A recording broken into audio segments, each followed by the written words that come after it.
எதிராக இருந்தாலும் சூழ்நிலைகள் தோல்வி போல தெரிந்தாலும் எல்லாமே எதிராக இருந்தாலும்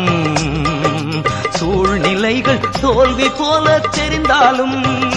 நான் கர்த்தருக்குள் மகிழ்ச்சியாயிருப்பேன் தேவனுக்குள் களி கூறுவேன் கர்த்தருக்குள் மகிழ்ச்சியாயிருப்பேன் தேவனுக்குள் களி கூறுவேன் அத்திமரம் துளிர் விடாமல் போனாலும் திராட்சை செடி பலன் கொடாமல் போனாலும் கர்த்தருக்குள் மகிழ்ச்சியாயிருப்பேன் என் தேவனுக்குள் களி கூறுவேன்